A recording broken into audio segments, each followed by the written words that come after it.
The Galactic Council had made their decision. Earth would fall within 7 rotations.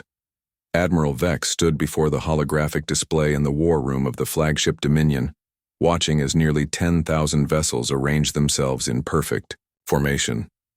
The armada stretched across space like a metallic constellation, each ship bristling with weapons capable of reducing continents to ash. Behind him, his officers maintained respectful silence as they witnessed the largest military force ever assembled in galactic history.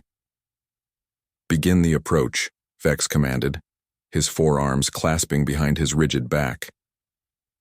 The humans had been a curiosity at first, when the Council's scouts discovered the blue world tucked away in an unremarkable spiral arm. Initial reports suggested a primitive species barely capable of atmospheric flight. Their radio transmission spoke of wars over resources, territorial disputes, and constant internal conflict. Perfect prey for subjugation.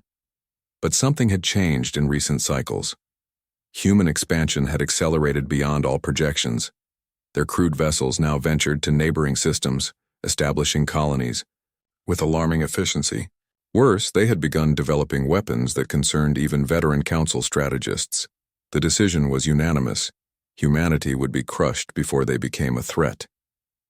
As the Armada crossed into the Sol system, Captain Rex monitored communications from his position aboard the battlecruiser Thunder. The preliminary scans showed exactly what intelligence had predicted: a species divided against itself, their military forces scattered across multiple worlds, their defenses outdated and insufficient. "Sir, we're receiving broadcasts from the human homeworld," his communications officer reported. "They appear to be arguing among themselves about response protocols." Rex's mandibles clicked in amusement. Even facing extinction, the humans maintained their reputation for disunity. The first wave of Council ships entered Earth's orbital space expecting token resistance. What they encountered instead defied every tactical manual in their databases. The human vessels that rose to meet them were unlike anything in the intelligence reports. Sleek, angular craft moved with impossible precision, their hulls gleaming, with energy shields that deflected plasma fire as if it were rain. But more disturbing than their technology was their behavior. The humans fought like creatures possessed. Commander Nax watched from the bridge of his destroyer as a human fighter, its hull breached and atmosphere venting, continued its attack, run against a Council cruiser 3 times its size. The pilot maintained course even as his craft disintegrated around him, successfully delivering a payload that crippled the larger vessel's engines. "They're not retreating," Nax reported to the flagship, confusion evident in his transmission. "Even their damaged ships continue attacking." Across the battle zone, similar scenes played out. Human vessels that should have withdrawn for repairs instead pressed forward, their crews seemingly indifferent to their own survival. They fought with a ferocity that transcended tactical sense, employing strategies that bordered on madness. But it was effective madness. Admiral Vex felt the first tremor of unease as casualty reports flooded his command center. The humans had somehow concealed the true extent of their capabilities. Their ships carried weapons that violated known physics, projectiles that punched through shields thought impenetrable. More troubling still, human reinforcements continued arriving from throughout their system, as if every world, every station, every mining operation had been converted into a military asset. "Sir," his tactical officer announced, "we're detecting massive energy signatures from the planet's surface. It appears the humans have ground-based orbital defense platforms we didn't account for." The revelation came too late. Beams of coherent energy lanced upward from Earth's continents, each pulse capable of vaporizing a battlecruiser. The weapons, fired with mechanical precision, supported by targeting systems that seemed to predict Council ship movements before they were made.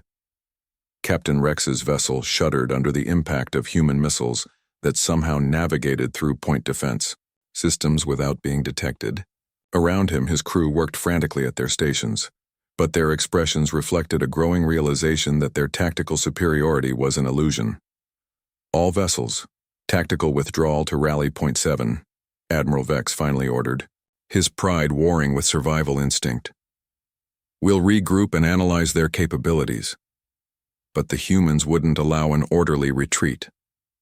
As Council ships attempted to disengage, human forces pressed their advantage with ruthless efficiency. They had been studying their enemies throughout the battle, learning, adapting, evolving their tactics in real time. What had begun as desperate defense transformed into systematic destruction. Human fighters swarmed damaged Council vessels like predatory insects, exploiting every weakness, every system failure. Their larger ships coordinated attacks with computer-like precision, ensuring no enemy vessel escaped without significant damage. By the time Admiral Vex's battered fleet reached the system's edge, fewer than 300 ships remained operational. The rest floated as debris around Earth's orbit or limped away on failing engines, their crews traumatized by an encounter that challenged everything they believed about warfare. The Admiral stared at the tactical display showing the blue world that had humbled the galaxy's greatest military force. The humans hadn't just defended their planet, they had sent a message that would echo across every Council world. In the depths of space, the surviving ships began their long journey home, carrying with them a terrible truth. Humanity wasn't just another species to be conquered. They were something the galaxy had never encountered before, a race that grew stronger when threatened, more dangerous when cornered. The Council would need to reconsider everything they thought they knew about the universe. The humans had taught them that some worlds were better left alone.